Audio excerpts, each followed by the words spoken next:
Okay, thank you very much, everybody. All these people have been working very, very hard today, I'll tell you. For a long time they've been working. But before I begin, I want to express our nation's well wishes to Prime Minister Boris Johnson as he wages his own personal fight with the virus. All Americans are praying for him. He's a friend of mine. He's a great gentleman and a great leader. And he's, as you know, he was brought to the hospital today. But I'm hopeful and sure that he's going to be fine. He's a strong man, strong person. Today, every patriotic American heart beats in solidarity with the incredible people of New York and New Jersey. They've really become a very hot zone, but some very good things are happening. In New York, the first time where the deaths were less from the previous day. That's the first drop so far, so maybe that's a good sign. It could be. And the hospital levels are starting to perhaps decrease. It's been very short, but perhaps decrease. So we wish Governor Cuomo and all of the people in New York great, and New Jersey, your governor's doing a great job. He's doing a great job in New Jersey. They got hit very hard. I just want to say that the full power of the American government and American enterprise, it really is. This is an all-out military operation that we've waged, and especially over the last number of weeks. 50 states and territories have now been approved for major disaster declarations, which is very unusual. Thanks to the Army Corps of Engineers, New York City's Javits Center is now one of the largest hospitals in the United States. It's designated for treatment of the virus, patients, and staffed by hundreds of federal medical personnel deployed from 2 Army hospital units, and they're doing a great job.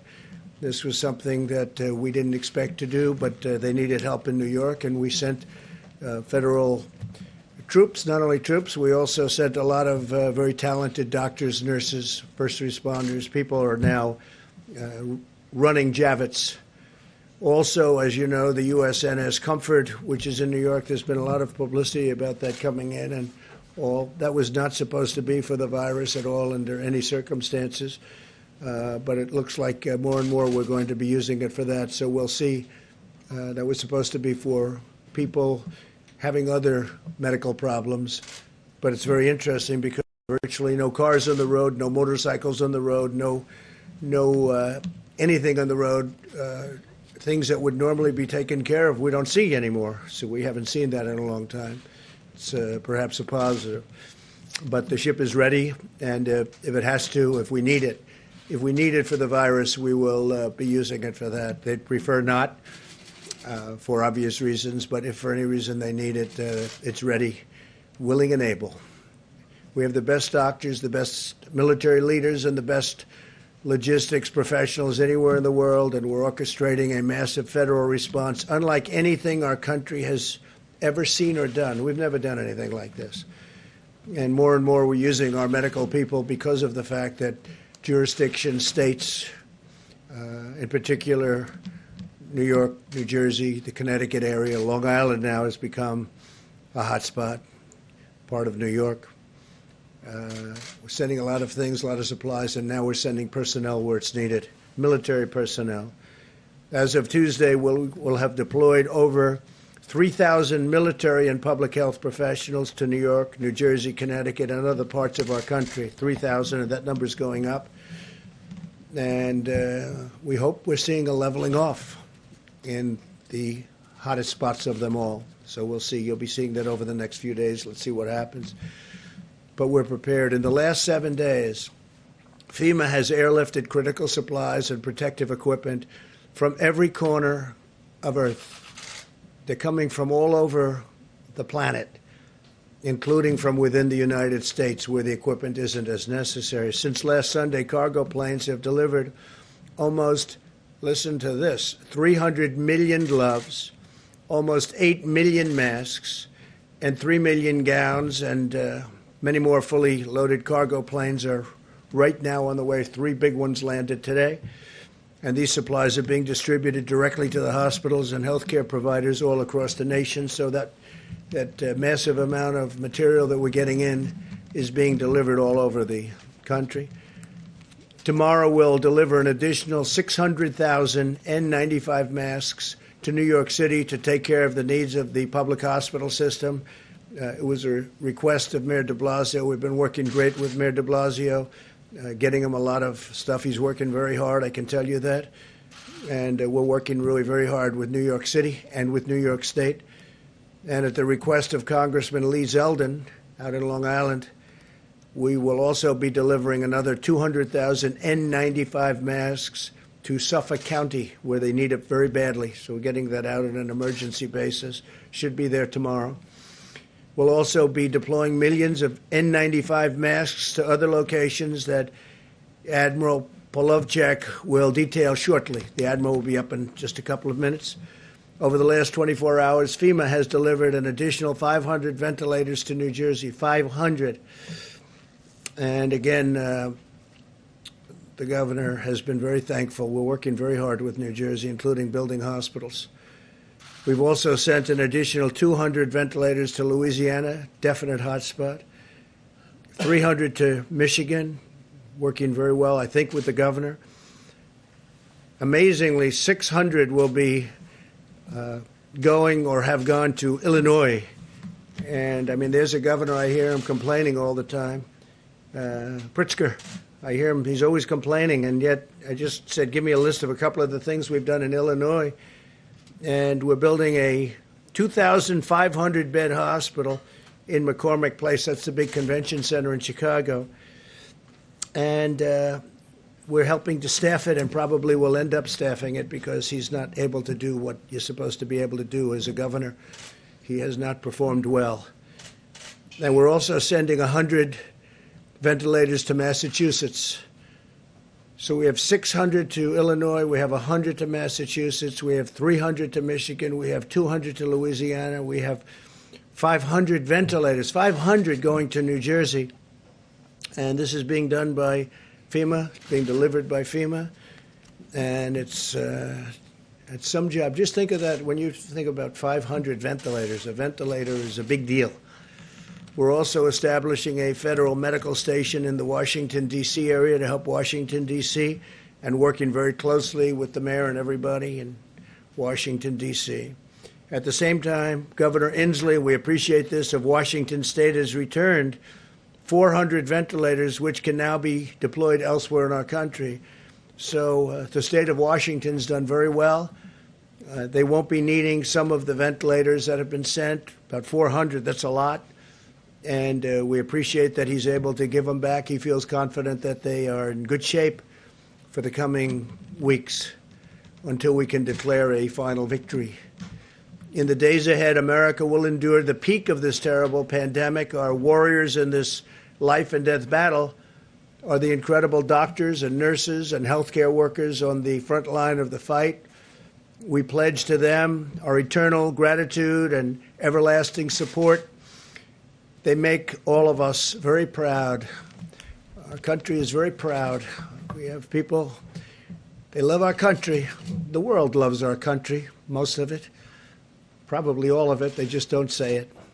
I can report today that the United States has now tested and gotten results of 1.67 million people. That's far more than any other country has been able to do. And you remember we inherited a broken system, so a lot of this has been developed. By Tuesday, 1,200 brand new rapid point-of-care testing kits has been produced by Abbott Laboratories, great company, and they'll be distributed to all of our public health labs. That's a 15-minute test, even less, as well as the Indian Health Service, the CDC, and the Strategic National Stockpile. So we're going to have 1,200, and on a weekly basis, we're making a lot more. They go very fast. They're very accurate tests. And other countries are wanting them, so at the right time, we'll be able to do that. But right now, we're getting them to all of ours. So we've done 1,670,000 tests. Think of that, 1,670,000 tests. And we have a great system now. We're working with the states in almost all instances, but we have a great system. And the other thing that we've bought a tremendous amount of is the hydroxychloroquine, which I think, as you know, it's a great malaria drug. It's worked unbelievably. It's a powerful drug on malaria. And there are signs that it works on this, some very strong signs. And in the meantime, it's been around a long time. It also works very powerfully on lupus. So there are some very strong, powerful signs, and we'll have to see because, again, it's being tested now. This is a new thing that just happened to us, the invisible enemy, we call it. And if you have no signs of heart problems, the azithromycin, which will kill certain things that you don't want living within your body. It's a powerful drug. If you don't have a problem, a heart problem, we would say let your doctor think about it. But as a combination, I think they're going to be, I think there's two things that should be looked at very strongly. Now, we have purchased and we have stockpiled 29 million pills of the hydroxychloroquine, 29 million. A lot of drugstores have them by prescription, and they're not expensive. We're sending them to various labs, our military, we're sending them to the hospitals, we're sending them all over. I just think it's something, the expression, I've used it for certain reasons. What do you have to lose? What do you have to lose? And a lot of people are saying that when, and are taking it, if you're a doctor, a nurse, a first responder, a medical person going into hospitals, they say taking it before the fact is good, but what do you have to lose? They say take it. I'm not looking at it one way or the other, but we want to get out of this. If it does work, it would be a shame if we didn't do it early. But we have some very good signs. So that's hydroxychloroquine and azithromycin. And again, you have to go through your medical people, get the approval. But I've seen things that I sort of like. So what do I know? I'm not a doctor. But I have common sense. The FDA feels good about it. As you know, they've approved it. They gave it a rapid approval. And the reason, because it's been out there for a long time, and they know the side effects, and they also know the potential. So based on that, we have sent it throughout the country. We have it stockpiled, about 29 million doses. 29 million doses. So we have a lot of it. We hope it works. Driven by the goal of the brightest minds in science. We have the brightest minds in science, but we're driven by the goal of getting rid of this plague, getting rid of this scourge, getting rid of this virus. These brilliant minds are working on the most effective antiviral therapies and vaccines. We are working very, very hard. I have met many of the doctors that are doing it. These are doctors that are working so hard on vanquishing the virus. We strongly recommend staying at home, practicing vigorous hygiene and maintaining social distance so you're just not going to catch it. It's the most effective weapon in this war. And I will tell you, we are committing to you, we're committing to the people of our country like few administrations, few people, few professionals have ever committed before. They are working so hard. I see them before my eyes, exhausted. People that I'm dealing with every day, exhausted. They haven't left their offices, they haven't left their hospitals. We meet with them, we see them, and tremendous strides have been made. I think the vaccines, we'll have a report on that, but the vaccines, working together with other countries. We're also working with other countries, many other countries, and we all want everyone else to be first. We're very happy, but we are very far down the line on vaccines. We'll see how that all works. Johnson & Johnson's doing a great job, working very hard. A vaccine would be great. Therapy and therapeutics would be great. We'll see what happens. In the meantime, you may listen to what I said about the two drugs mentioned. My administration is rapidly implementing the largest emergency economic relief package in American history. You've seen what's been happening. Billions of dollars in small business loans have already been processed through Paycheck Protection Program. So we went out on Friday, and literally it's become so popular. It's been worked with the banks. They get it to the small business. And it's all about employment. It's all about jobs. We want you to keep your jobs. Give small business funding to keep the workers on the payroll. And we're sending direct cash payments to millions of Americans and rushing aid to the hardest hit industries. We're saving industries. We will be, you'll be seeing it. And if we do more, we're going to do more, and we're going to try and get directly to people that are hit so hard. But we're going to take care of our workers. We're going to take care of our citizens. We're going to take care of our small businesses. We're going to take care of our large businesses, the airplane industry, the airline industry, a lot of great industries that we have that are in trouble because of what took place over the last short period of time. These are industries that were doing better, for the most part, doing better than ever. The airlines were doing great. Oil was doing great, oil and gas, and the energy industry was doing phenomenally well and got hit like nobody's ever been hit before. Just about like no industry's ever been hit before. There's never been anything like this. But we see light at the end of the tunnel. Things are happening. Things are happening. We're starting to see light at the end of the tunnel. And hopefully in the not too distant future, we'll be very proud of the job we all did. Can never be happy when so many people are dying, but we're going to be very proud of the job we did to keep the death down to an absolute minimum, the least that could have happened with this terrible, terrible virus. In closing, I also want to note today is Palm Sunday and the beginning of Holy Week for Christians in America and all around the world. While we may be apart from one another, as you can see from our great churches, our great pastors and ministers are out there working very hard, but we may be apart. We can use this time to turn to reflection and prayer and our own personal relationship with God.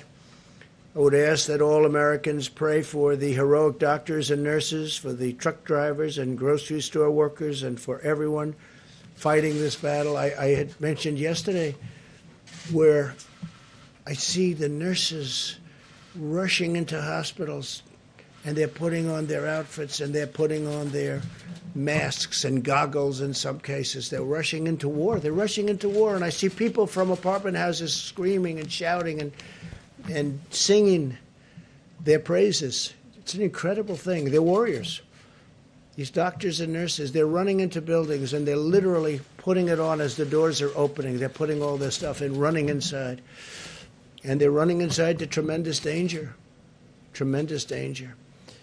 But most of all, I'd like to ask for your prayers for the families who have lost loved ones. Ask God to comfort them in their hour of grief. It's a great hour of grief for our nation, for the world. This morning, I was talking 151. For 4 days, I said 151. 151 countries. This morning, it's 182 countries. It jumped up a lot. So as of this morning, it's 182 countries are under attack from this monster. With the faith of our families and the spirit of our people and the grace of our God, we will endure, we will overcome, we will prevail. We have learned so much. We will be stronger than ever. And I just want to thank everybody. I want to thank the incredible professionals on the task force also. We had a big meeting today. We were calls all day long to so many different people. And I think our package to get everyone working when we're ready is really turning out to be successful. We may have to make it larger because it's been really successful. But all of that comes back to this country. We want to get them back. We want to get our people back to work. Everybody wants to be back. We want to open up our country as soon as possible. So with that, I'm going to ask Dr. Birx to say a few words. And she's got some charts to show you. And thank you very much. Thank you. Thank you, Mr. President. As you can see from the hopeful signs in Italy and Spain, where we see finally new cases and deaths declining, it's giving us hope of what our future could be. We wanted to give you an update on where all of the states were. We're looking at this as states normalized per 100,000 citizens. It looks very similar to last week. We wanted to update you. We've been covering throughout the week the states that were moving on this map. You can see very clearly where New York is as a state, although this is very much still centered in the New York metro area. New Jersey is the orange line. The green line is Louisiana. That's followed by Massachusetts, and then Connecticut and Michigan are together in those lines towards the bottom. And then, of course, Washington, D.C. is now visible on this map, which was not visible before. And the yellow line towards the bottom is Washington State. Next slide, please. So this just summarizes all of the states we're tracking very closely at the county level. So we're tracing and tracking not only the epidemic at the state level, but understanding what's happening in county by county with new cases and, of course, also the deaths. We're also triangulating that with all of the laboratory data. And just to tell you how we're kind of doing that, for New York, which you can see at the top, their serology is now about 36% positive. They were in the 40s. So day over day, their percent positive is finally starting to decline. New Jersey's is increasing, however. They're now up to 42% of the specimens that come to the laboratory are positive. Louisiana, 25%, Massachusetts, 20%, Connecticut and Michigan, 20%, District of Columbia, 15%, Washington, 8%, and then Illinois, Colorado are at about 16%. Pennsylvania, which is also new to the graphic, is at about 12%. Next slide, please. So if we could go back one, I'm sorry, if we could go back one slide, one more. All of the states here, those are 38 of the states. 38 of our states have less than 50 cases per 100,000. They are testing. Their laboratory results are consistent with that. Their seropositivity rate for their laboratories are less than 5%. So this is how we're tracking and triangulating both case reporting, mortality or fatalities, and also triangulating that with the laboratory. The New York metro area, New Jersey, Louisiana, and a series, and Washington State have all tested at a rate greater than Italy and Spain. I know many of you were tracking that. Remember, many of us, we pushed out a lot of those assays at the beginning over the last 2 to 3 weeks, and I want to just thank Admiral Giroir and HHS, who's been working very closely to make sure that the states that were having an outbreak had access to all of their assays. Next slide, please. And then next one. So just to give you an idea of how we're looking at this, we look at cases every day. I want to just thank my data team. They spend all evening compiling data. I get it about 2 o'clock in the morning. And it looks at all of these metro areas by their granular counties, so we can see the counties that have new cases. That also helps us identify the hospitals and understand what hospitals will need ventilators or PPE. So this is the Detroit area. It's Oakland and Detroit, Wayne County. Next slide. We also track mortality. It gives us insight into how many clients are in the ICU and need care. We want to make sure that we're meeting the needs both on cases and really appreciating the frontline healthcare workers that are really saving many people's lives. Next slide. This just gives you an idea from New Orleans. We are now also tracking St. John the Baptist Parish also, but this would be New Orleans and Jefferson County, and really tracking those on a case-by-case basis to look for changes over time.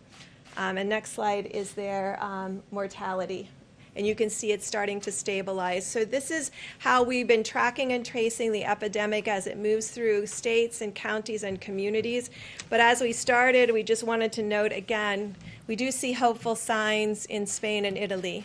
They have completed nearly 4 weeks of mitigation with people really doing social distancing, staying at home, ensuring they were washing their hands. If they have to go out to the grocery store, they're extraordinarily careful. They send one person from the family. And so we can really see that beginning to work. And we're very hopeful that over the next week, although we'll see rising number of cases of people who lose their lives to this illness, we're also hopeful to see a stabilization of cases across these large metro areas where the outbreak began several weeks ago. So thank you for your attention. Thank you very much. Admiral, please. Thanks, sir. What I thought I would do is update on the air bridge first, and then follow up on Dr. Bricks and how we're geographically aligning the supply chain. So the air bridge, we had 3 additional flights come in today, bringing 1 million gowns, 2.8 million N95 masks, 2.8 million surgical masks, 11.8 million gloves, 18.6 thousand gowns on 3 flights. And that material will be pushed out across the nation, delivered to hospitals, nursing homes across the country. Dr. Bricks went through the geography, and so over the last few days, I've been aligning the supply chain to those areas, and then reaching down into those areas and extracting data from those areas on PPE burn rates. So, for example, I spent the weekend talking to the Chief Operating Officer of Detroit, Hakeem Berry, for example, then talked to the leadership at Detroit Medical Center, Audrey Gregory, talked to the health officer in Oakland County, Michigan, and then also with the Chicago health officer, Dr. Allison Arway. So reaching down to a level to understand their needs.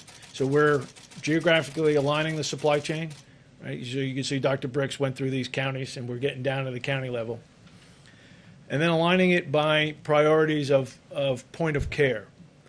Public hospitals first, VA hospitals, private hospitals, nursing homes, first responders, acute care. So over the coming days, we will be making a push to the geographic areas that Dr. Bricks mentioned, increasing the volume through the supply chain to those areas to give them weeks, not just days worth of supply.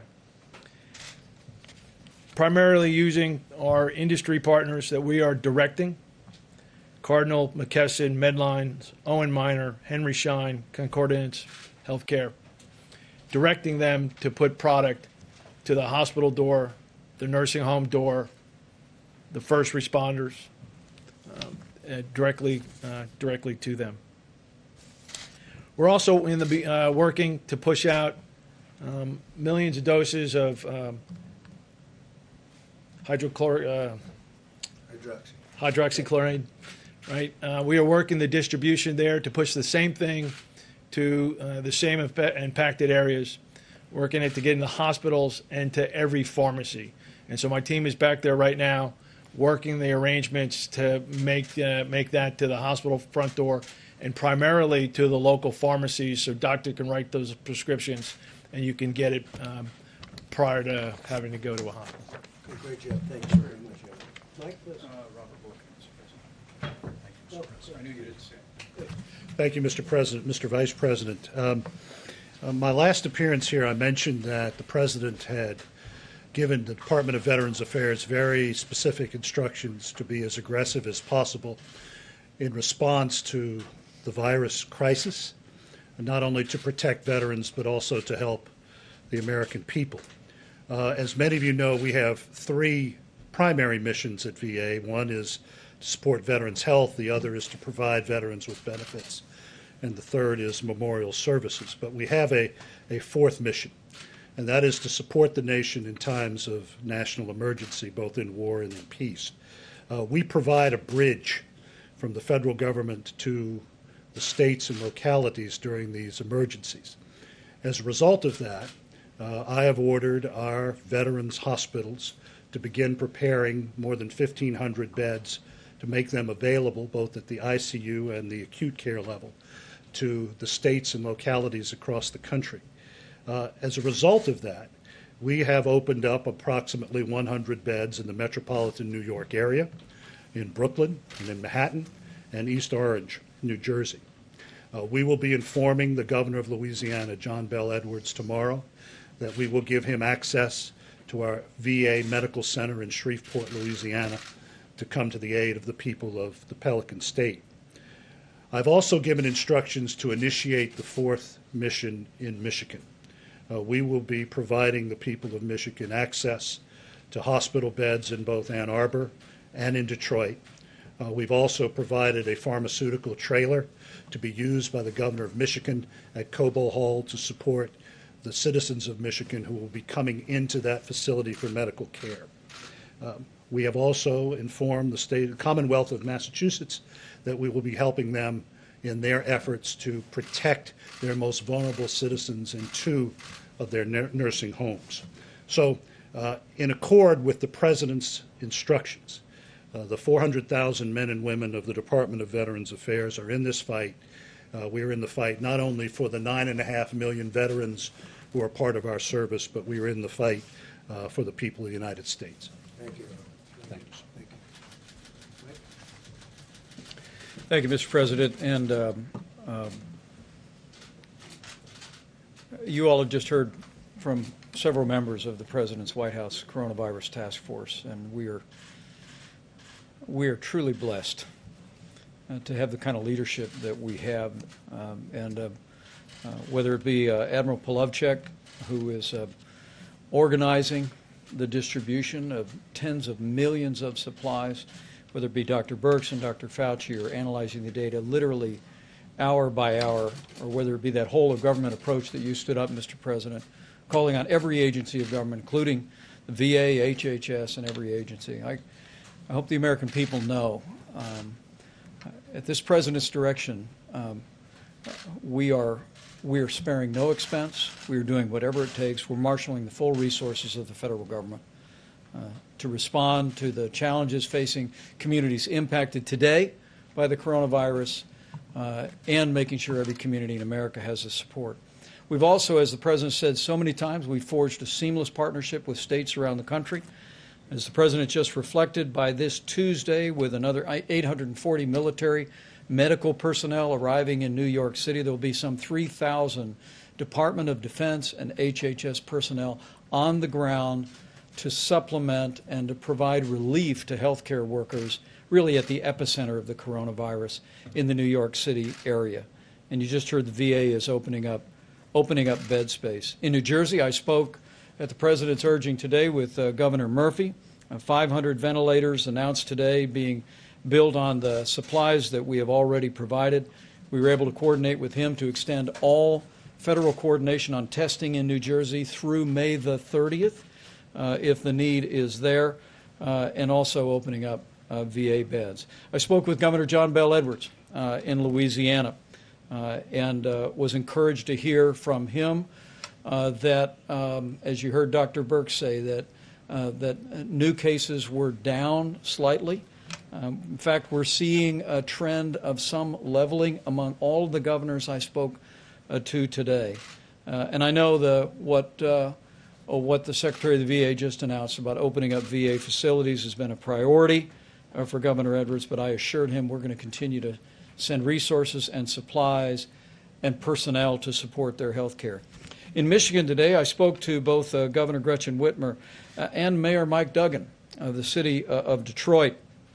Governor Whitmer and I spoke about a new program in Detroit that will make hydrochloroquine available for 3,000 patients through the Henry Ford Hospital. They'll be tracking in a formal study the results of that.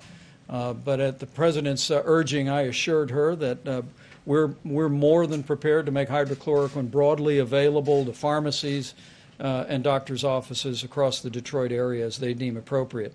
I also heard from Mayor Mike Duggan, as I told you, Mr. President, and he was so grateful to the FDA, not only for approving the Henry Ford Hospital test that will be exploring hydrochloroquine, but also for the rapid approval of the 15-minute test. In fact, Mayor Duggan told me that he was able to use the 15-minute test this weekend to test 150 first responders who had been sidelined because they'd been exposed to the coronavirus. They all got the 15-minute test. They're all back in the line of duty, and the mayor couldn't have been more grateful. In Illinois, I spoke with Governor J.B. Pritzker as well as Mayor Lori Lightfoot of Chicago. As you just heard, not only have we sent 600 ventilators to the state of Illinois, but I assured the governor, I assured the mayor that while the principal focus that we have in the next several days is on the rising cases in the greater New York City area and Louisiana, that Michigan and Illinois are in the forefront of our thinking, and at the President's direction, we're going to make sure the people of Illinois, people of Michigan have the resources, equipment, and support that they need. The governor did express great appreciation for the fact that our Army Corps of Engineers had constructed 500 beds at McCormick Place, and before the end of this week would construct another 2,500 beds for an overflow healthcare facility in Chicago. In fact, Mr. President, Mayor Lightfoot told me that the Army Corps was just outstanding in the job that they had been doing in constructing that extra bed space.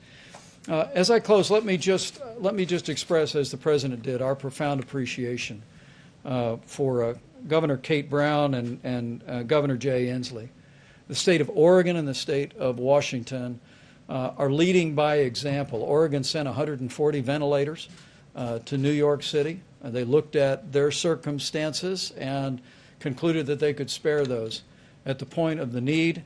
And because of the low and steady numbers in Washington State and in California, Governor Inslee today announced that they were sending 400 ventilators back to the Strategic National Stockpile, and those will be deployed at the point of the need.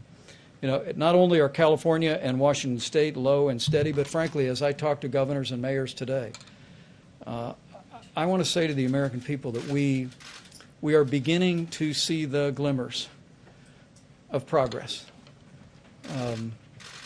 The experts will tell me not to jump to any conclusions, and I'm not, but like your president, I'm an optimistic person and I'm hopeful. And the truth is we're starting to see cases and, most importantly, losses and hospitalizations begin to stabilize. But make no mistake about it, I want to say to the American people, if that holds, if that's happening, it's because of what all of you are doing.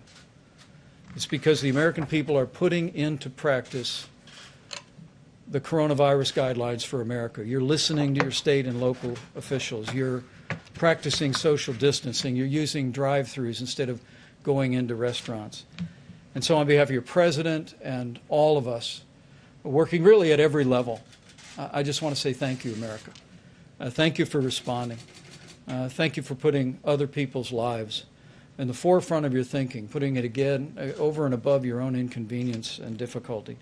Because of your efforts, there is, as the President just said, light at the end of the tunnel.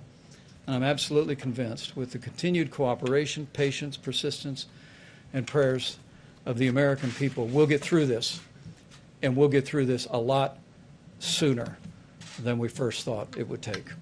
Thank you. Mike, very much. Thank you. Mr. President. Go ahead. Yeah, Mr. President, if we could start with the Admiral, if that's right for you, sir. I want to ask you about the air gap flights, sir. There were the two flights that came through, the three flights, where did they come from, sir? They came from Asia. Asia, okay. And then you were mentioning all these supplies being dropped off, the masks, the gowns, the hydrochloroquine.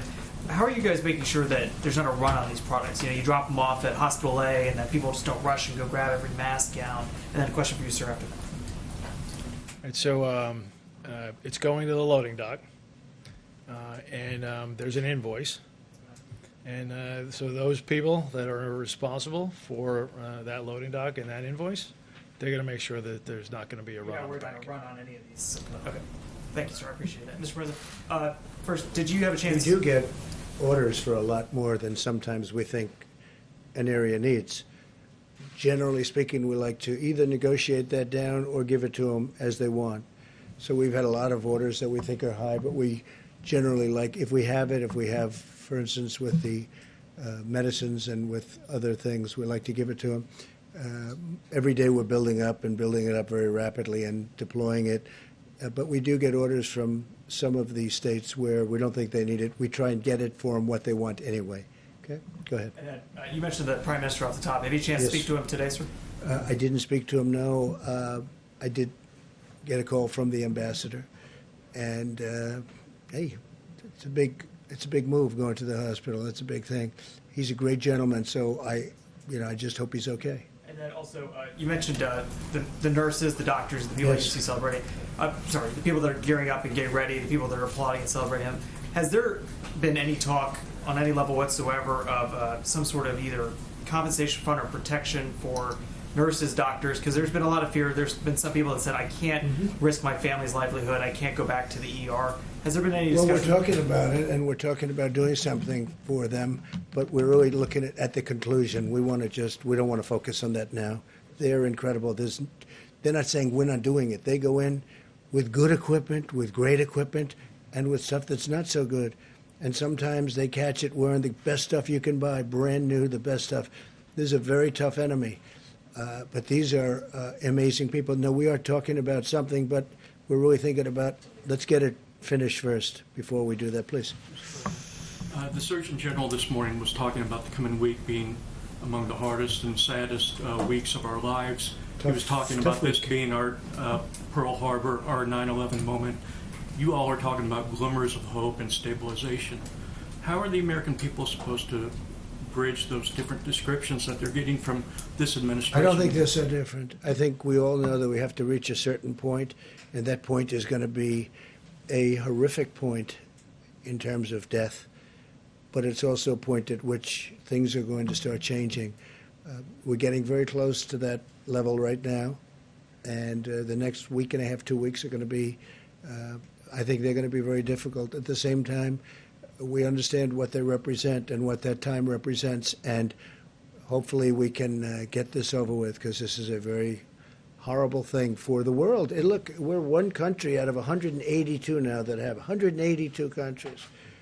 I have a friend of mine said he didn't know we had so many countries in the world. 182 countries are now affected by this, so we want to get it over with. Okay, please. And with those numbers, sir, could I just ask one follow-up Yes. on those numbers that you were talking about earlier? How does that change the projections that you were making earlier this week of 100 to 1,000 Well, to 240? we hope we can stay under those numbers. Those are numbers of death, and we hope we can stay under those numbers. That would be terrific, and as far under those numbers as possible. Now, if we did nothing, you know that number too. But the American people really stepped up. So did the professionals. They just really stepped up. So we're hoping to stay under those numbers. And that means the minimum and the maximum, but we're hoping to stay under the minimum number. You know what that number was. Right, but do the numbers that you were talking about today, have they changed those projections? I would say the answer is yes, but I would also say that we're not going to know really in terms of a final toll until we get out to the end. And we're possibly not so far away. We're getting closer. But it's our goal to stay as far under that minimum number, the minimum number as possible. Okay? That's what we want to do. Go ahead.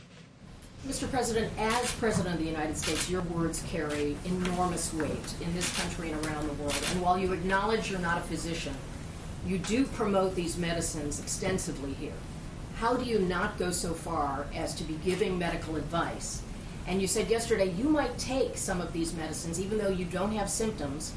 Are you still planning to do that? And how do you calibrate being enthusiastic and not playing doctor? Because I want people to live, and I'm seeing people dying. And I've seen people that are going to die without it. And you know the expression, when that's happening, they should do it. What really do we have to lose? We also have, this medicine's been tested for many years for malaria and for lupus, so it's been out there. So it's a very strong, powerful medicine, but it doesn't kill people. We have some very good results and some very good tests. You've seen the same test that I have. In France, they had a very good test. They're continuing. But we don't have time to go and say, gee, let's take a couple of years and test it out, and let's go and test with the test tubes and the laboratories. We don't have time. I'd love to do that. But we have people dying today. As we speak, there are people dying. If it works, that'd be great. If it doesn't work, we know for many years malaria, it's incredible what it's done for malaria. It's incredible what it's done for lupus, but it doesn't kill people. That's one of the things with a vaccine. When we have a vaccine, we have to do tests, because when you inject that vaccine, when they take whatever it is they have to take, we have to make sure it doesn't have a horrible impact, destroy somebody. Could. So we have to test it for a long period of time. This one, not so much, because it's been out there. Now, I'm not acting as a doctor. I'm saying do what you want, but there are some good signs. You've read the signs. I've read the signs. With the other one, there's some very good signs also. Different, going together works very well, but there may be an indication that if you have a problem with your heart, you shouldn't take what we call the Z-Pak. You shouldn't take it, and that's okay. But I would love to go to a laboratory and spend a couple of years testing something. We don't have time. We don't have 2 hours, because there are people dying right now. If it does help, great. If it doesn't help, we gave it a shot. We gave it a shot. That's the way I feel.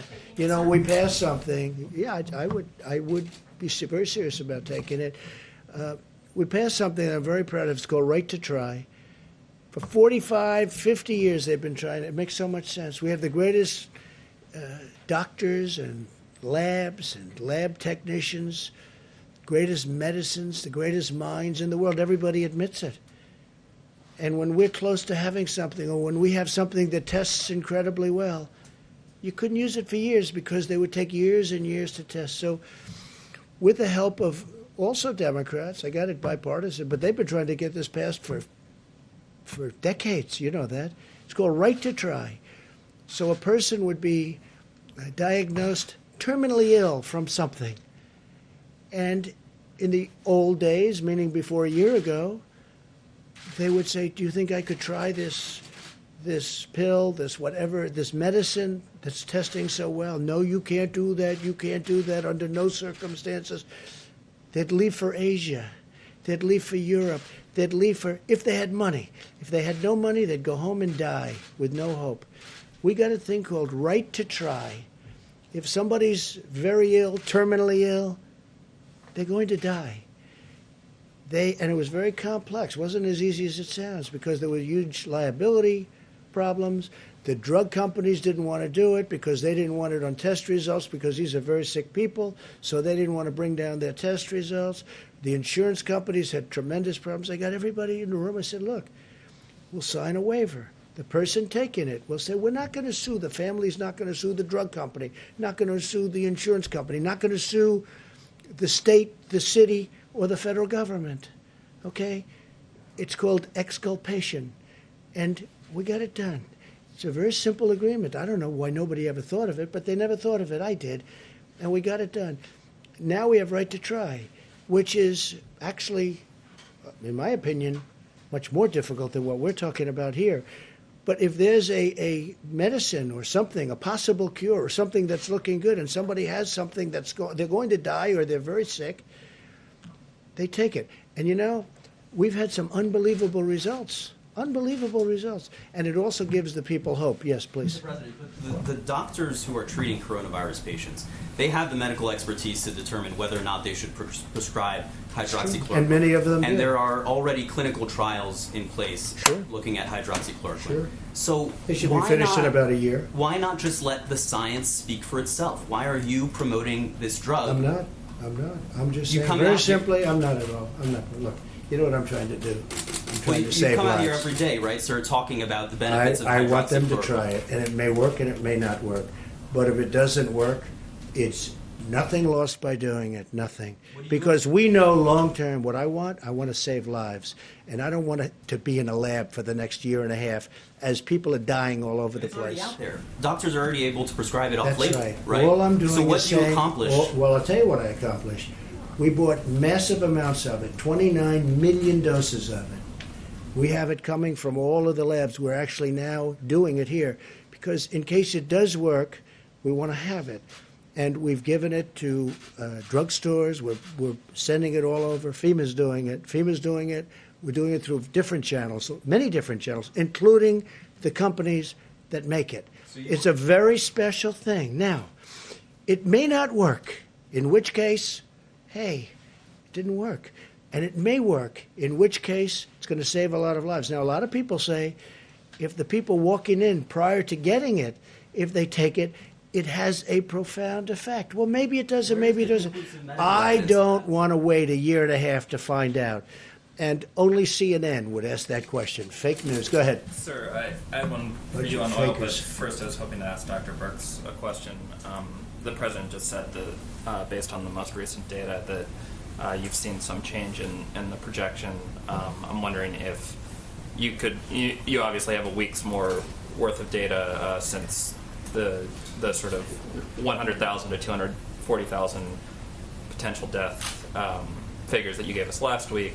So I'm wondering, with all the caveats that this is sort of based on continuing social distancing and that we might see, if one city pops, things could change dramatically. What are the sort of range that you're now looking at in terms of total death impact?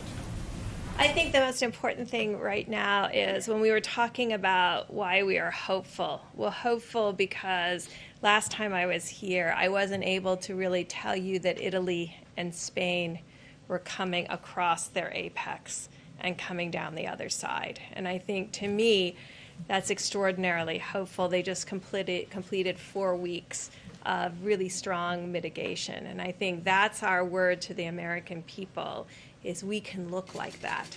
2 other countries look like that now. 2 other countries with a very similar experience to our experience, with higher case numbers and higher mortality. So that's what the promise is. The promise is, if we do this, we could potentially be better. Now, Dr. Fauci and I today got another update from another independent modeler, and the numbers came in close to that 100,000 number again. But we believe, Dr. Fauci and I, that if every American follows the guidelines, 6 feet, washing hands, not social gathering, that will have an even greater impact. And the other side of the equation certainly is our remarkable healthcare providers, our respiratory therapists, our laboratory technicians, our nurses and doctors. They're saving lives every day. And so that changes the number too. I also think that Dr. Fauci and Dr. Birx are very impressed with the American people.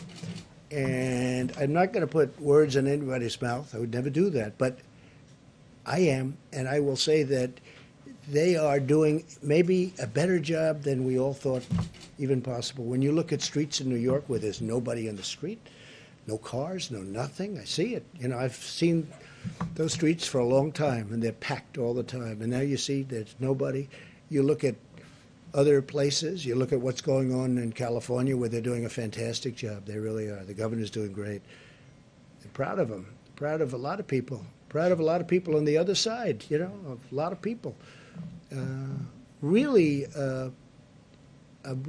delighted to work with people that, frankly, on other issues, I didn't get along so well with. We disagree on this or that. We don't have to go into that now. But we're getting along with a lot of people. And they're happy with us. We're happy with them.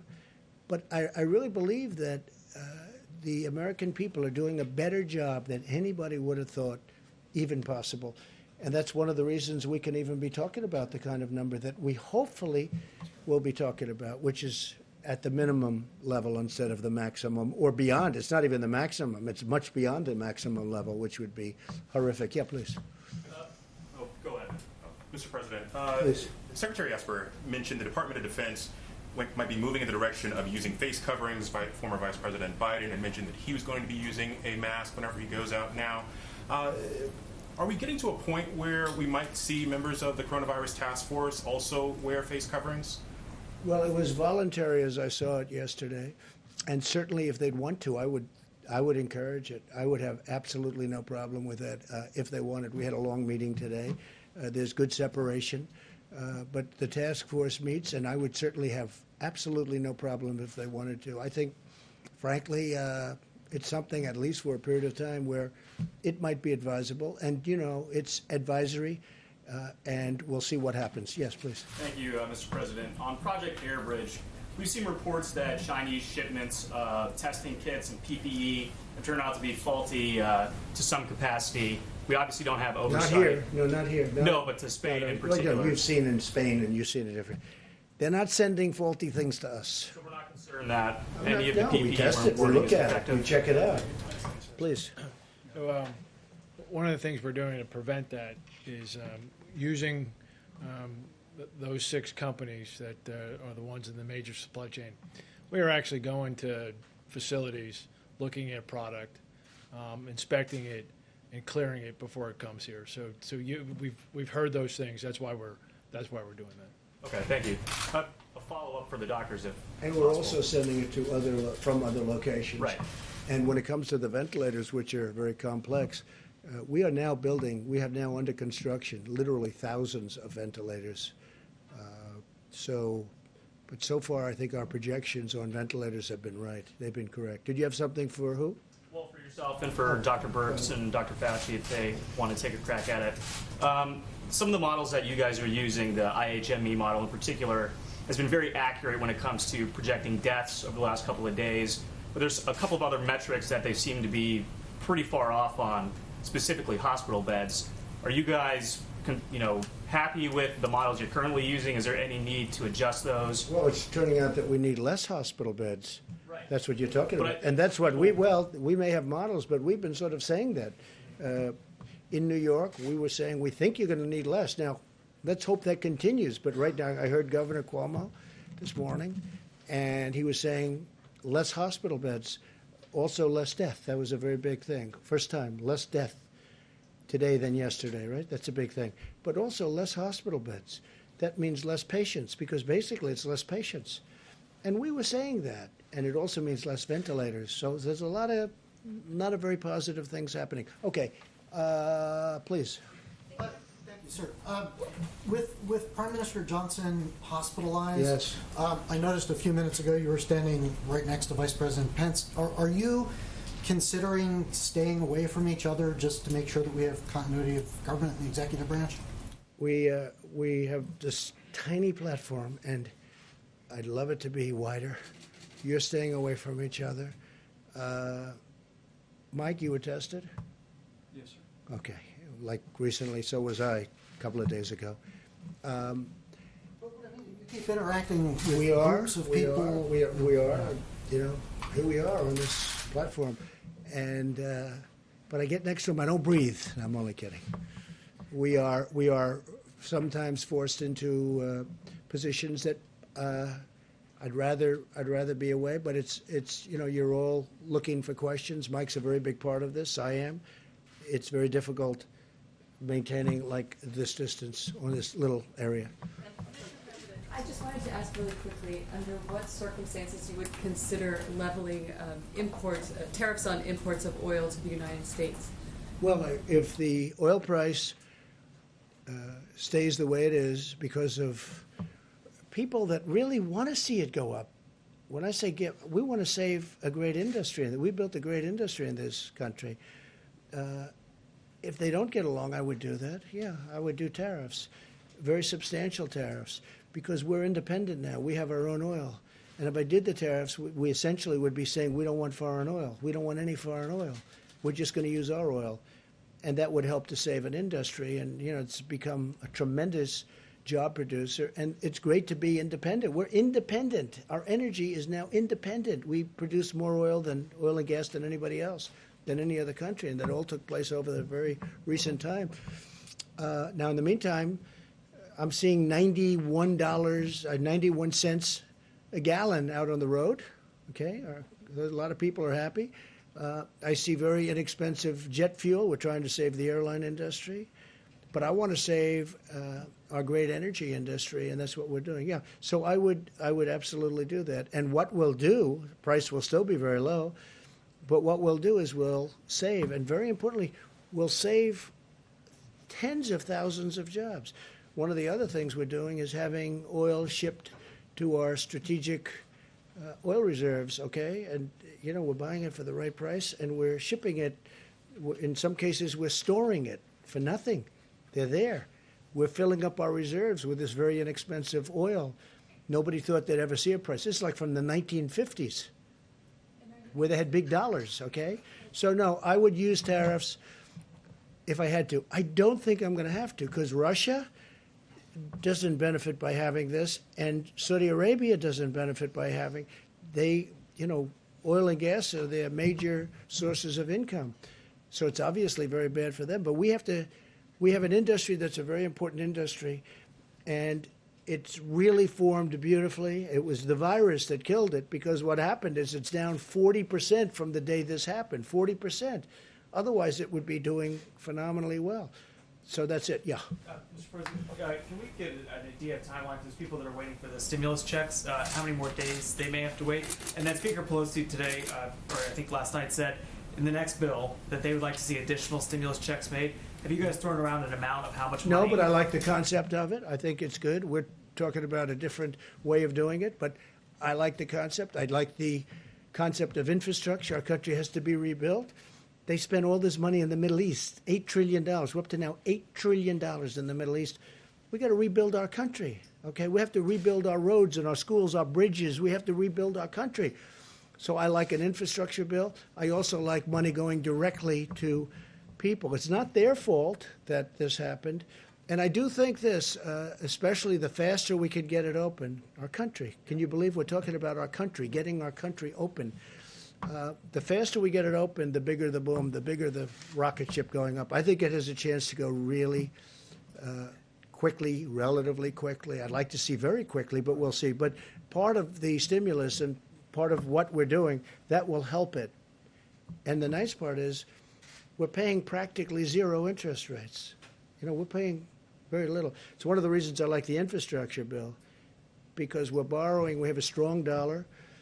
And the advantage to a strong dollar is everybody wants to invest in this country. They all want to buy our dollar. On the direct payments, just in terms of timeline, are we talking still 2 weeks? Are we talking 10 days? I think so. Yeah, from what I'm hearing, that a couple of weeks. That's what I'm hearing. Yeah, please.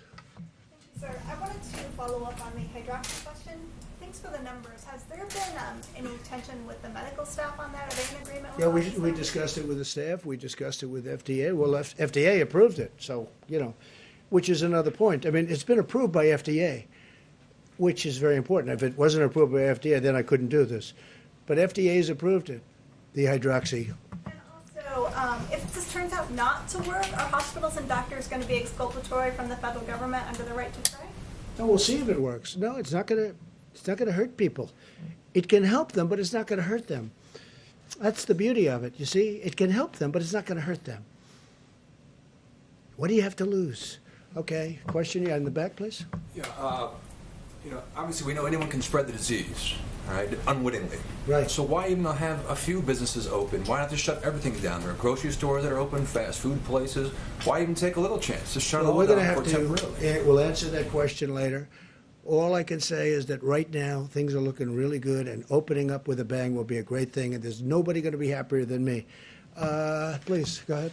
Just to follow up on your comments about the ventilators, Yeah. The IHME model suggests that 32,000 ventilators will be required by the peak in mid-April. GM is not expected to have ventilators ready 32,000 will be what? required across the country. GM, In addition to the ones that we've already sent? just in Don't forget, we have almost 10,000, a little more than 9,000 right now. And those are ready to rock, should we need them. And we had to keep it, you understand that flexibility, so that if we need them in New York, which we might not, if we need them, but they're ready to move. We're already military, it's a military operation. We are ready to move. They'll be moved immediately into whatever section of the country we need. Would you like to answer that, brother? Yes, sir. So, correct. FEMA's working on a plan to be able to move ventilators. So, for example, the DoD gave another 500 ventilators. They're on the move, being staged at Fort Dix to be able to rapidly deploy them to locations. And to include, you heard the president mention states giving to states, things like that. So there's the ventilators that aren't in use that conceivably we could rapidly move as well. Right. But you mentioned that there were thousands that are currently being made. Yes. So I just wondered if there was any update with GM and Ford, just because. No, but they're not going to be long. They've started, GM, Ford. We have 11 companies, approximately 11 companies building them. And we're going to have a stockpile for future. Hopefully we never have to use them. They should have. The hospitals, the states should have bought a stockpile. They didn't do that. So we've made up for it. But if we have extras, other countries need them. I mean, you see, UK needs them badly, France needs them badly, Italy needs them badly. They need them. So it's complicated. It's a big piece of equipment. It's expensive. And we'll be able to help other countries after we take care of our needs. Yes, please, go ahead. Yeah, thank you, sir. On infrastructure spending, as you have I remarked, actually chose you, but that's Oh, okay. Let him go. That's all right. Go ahead. On infrastructure, you've remarked about how empty the roads are. Is there any thought, is there any way to speed up infrastructure? I mean, the Beltway in Washington, it takes forever to do any road repairs because of all the No, I traffic. know, because they don't do construction techniques that work and that are better. I mean, I see a highway, and which is what I do. I do construction, what I did. I see a highway. That's good, but it's got a bad top. And it's got a big base, concrete base underneath. And I'll see them come in. I don't want to say where, but I could tell you, I could give you plenty of examples. And they rip the hell out of it. They take out the base. They take out everything. Now they pour a new base that isn't as good, isn't as deep, isn't as thick.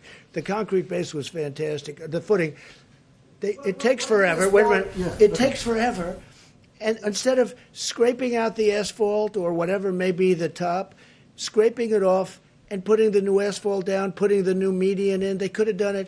And then they open the highway and it starts to crack. The reason is because it hasn't been set. And they spend 10, 15, 20 times more money than they have to. I never believe when I watch these people doing highways and doing roadways and doing work, how they take the most expensive solution, and the bottom line, the job itself is far worse. What I'm getting at is taking advantage of the fact that so many people are staying at home, not on the roads. Is there a way to do it more cheaply? But hopefully they're not going to be staying at home for long. Hopefully this will be out, and we're not going to have that kind of time. If we have that kind of time, we made a big mistake. Please, go ahead. How many rapid tests has the federal government already deployed across the country, and which regions have received those tests? Who has that information? You go ahead, Mike. The 15-minute test has really been a breakthrough. I reflected on the progress that they've made in Detroit to put first responders back on duty with the Abbott Laboratories test. Abbott Laboratories started last Tuesday producing about 50,000 tests a day. And there's, I'm informed that there are about 18,000 of these machines already all across the country. I mean, they're actually the same machines that you use to get a strep test quickly when you go to the doctor. But now Abbott is surging these new 15-minute coronavirus tests out to healthcare professionals and healthcare facilities around the country. In addition, as the president said, FEMA has purchased 1,200 of these devices. We're distributing them to all 50 states and the Indian healthcare system. And then we'll be distributing the tests. Dr. Birx, is there anything to add further on that? Okay, further. They've already received these tests? Let me ask Admiral Polovchek about the 1,200 devices. I didn't hear the question. Have they received the 1,200, or what's the timetable? I believe they're on the shelf at Abbott, a good majority of them. Tuesday they go out.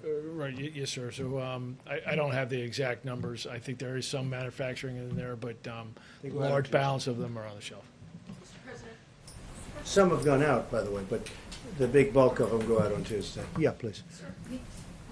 In some of these previous briefings, you referred to the federal government as the backup. Today, there's definitely a different approach here, I think, with No. the distribution. You know, the sense of it in listening to your presentation today is that you are embracing taking a leader role for distribution. Is Well, there a change? No, there's not a change, but we're supposed to be the backup. But like in Illinois, the governor couldn't do his job. So we had to help him. We're sending 600 ventilators. We're building a hospital in McCormick Place. We're doing. So we have some people that we're not able to do. We have other people that needed a little help. We had in New York, we had to give a lot of help, but we've worked very well with Governor Cuomo and with Mayor de Blasio. But no, we are meant to be the backup, but we've taken on a much bigger role than that, and that's okay. I have no objection to it. Now, in some cases, it's worked so well where they're actually now seeing they think they're over the big problem, and they're actually calling us and they're saying, you can take your equipment back now. But we're really deployed as a backup, but I feel we're much more than that. They've done a much better job. I will say this. I don't think that the people that have represented this country, the federal government, whether it's the admiral and the generals and all of the people that we call to the fore, they're heroes for what they've done. What they've been able to do in a short period of time, they took a system that was broken, just like we did the military. Our military was broken. Our military was depleted. It was broken, and we've rebuilt our military. We've rebuilt this whole system, too. And in a way, Kelly, I appreciate your question because, you know, you're hearing all of the things that the millions of masks, the hundreds of thousands of gowns, and they're surgical, you know, they're protective gowns at the highest level. We're getting it to the various states. And most of the governors are very happy. Now, a lot of times, you know, it's politics. Maybe I do the same thing, I don't know, but they'll try and act not so happy. I will tell you, when I speak to them or when Vice President speaks to them, they're singing the praises of all of these people. So I always take umbrage when somebody says something about what we've done. Now, to do this should have taken, to do what we've been able to do and to build it to a level, should have taken a year, should have taken 2 years. They did it in a matter of weeks, and we're helping states. No, it's them. As an example, New York had the right to buy 16,000 ventilators. They could have bought them. They didn't. I understand why they didn't. It was a very expensive purchase, you know, very expensive, and that's a lot, 16,000. And they chose to do something else with their money. I understand that. The problem is when something like this comes along, which you don't expect. Look, 1917, that's a long time ago. Perhaps 100 million people died. That's a long time ago. So people don't think it's going to happen. I would have frankly, I mean, did anybody in this room think a thing like this could happen? But it happened. And we built up a force. This is a military operation, as it turned out. It really is, with FEMA, with the Army Corps of Engineers. I mean, Army Corps of Engineers, and you were very gracious on that point. The Army Corps of Engineers building 2,500 units of beds and everything else. Now, and then Governor Cuomo called, and he wanted it to go COVID, meaning for the problem. And we said, well, it wasn't supposed to be that way, but we want to get it done. And we moved military personnel. So now military personnel are operating it. And I'll tell you what's good. It hasn't been very full. That's a good thing, not a bad thing. It hasn't been. Now, maybe over the next week something will happen, but it hasn't been. But we have, because it's better than the other alternative where we run out. But they built actually 2,900 beds. And we have also, we built 4 medical centers in New York. We built 4 hospitals, 4 medical centers, and a lot more than that. It's such an honor to have done it. But the people that did it are amazing, and they have to be appreciated by the states. Not me. They don't have to appreciate me at all. I don't care about me.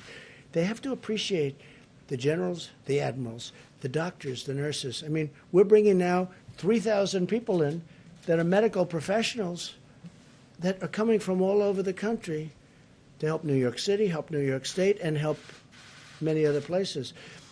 I just think it's incredible what they've done, and I don't think that they've been appreciated. Me, you can forget about. Me, you can forget. Yeah, I actually mean it. They have to be appreciated. Go in the back, please. That you see in the lights at the end of the tunnel.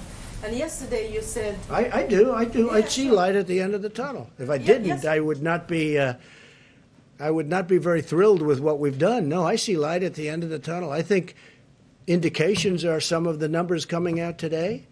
I think, we had a very good meeting today. We're seeing things that we don't even report because we think it's too early to report. No, I think, we're seeing things happen that are very good. And we also know, all of us, including the medical professionals, that we have to open our country up. We have to get going. We have to open our country up. No country was designed for this. Will you close it? We're in the midst of the greatest economic boom in history for any country. Our country had the greatest economic boom in history.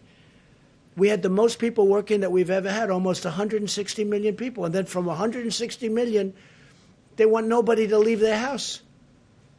You could use the term cold turkey, right? That's called cold turkey. A country's not designed, this country is not designed for that. We have to get our country back. And I think it's going to come back, and I hope it's going to come back very quickly. Sir, Yeah, please, go ahead. Sir, the First Lady has been tweeting and encouraging people to wear face masks. That's good. Has she been No, talking she to you feels that about way. this, encouraging you to wear one? She feels that I would wear one. I mean, I just generally am not in a, would you like me to wear one right now and answering your question? That would be a little awkward, I guess. But no, I mean, I would wear one if I thought it was important.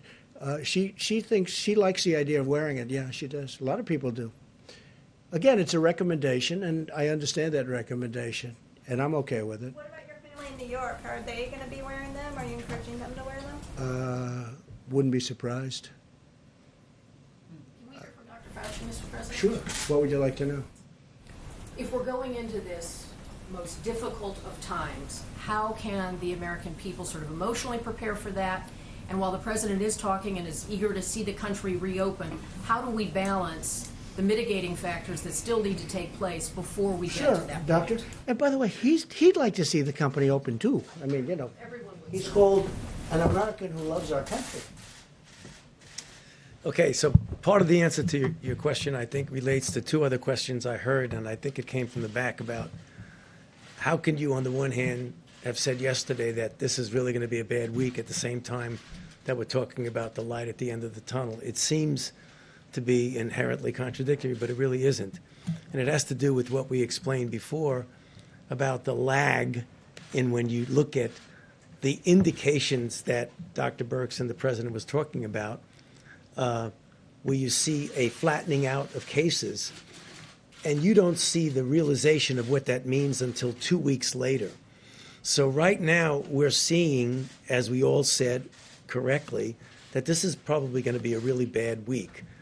That is a reflection of what happened 2.5 weeks ago. So if we start seeing now a flattening or a stabilization of cases, what you're hearing about potential light at the end of the tunnel doesn't take away from the fact that tomorrow, the next day, it's going to look really bad. So we've got to make sure we realize we're always talking about a 2.5 week lag. So I want to make sure, because I think a couple of people asked that question. It's really not incompatible with what we're saying.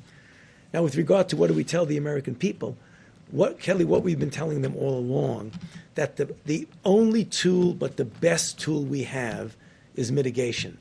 We know it worked in other countries, and we're seeing how it's working here.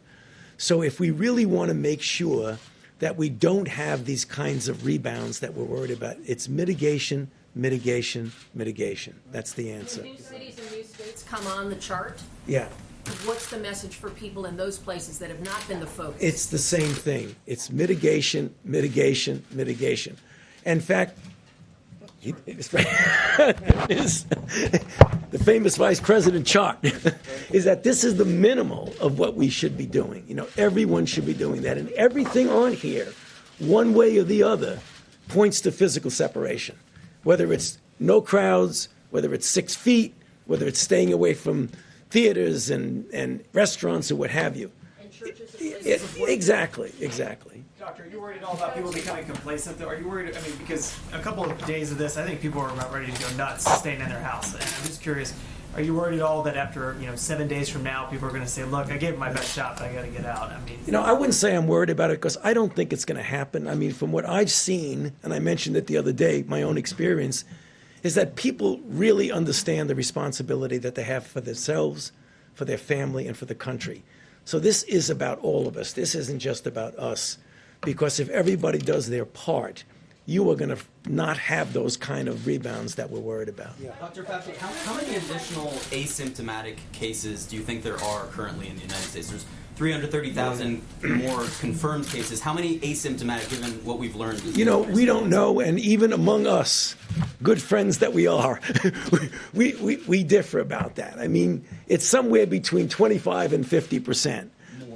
Yeah, in other words, about the people that are out there, yeah. And trust me, that is a estimate. I don't have any scientific data yet to say that. You know when we'll get the scientific data?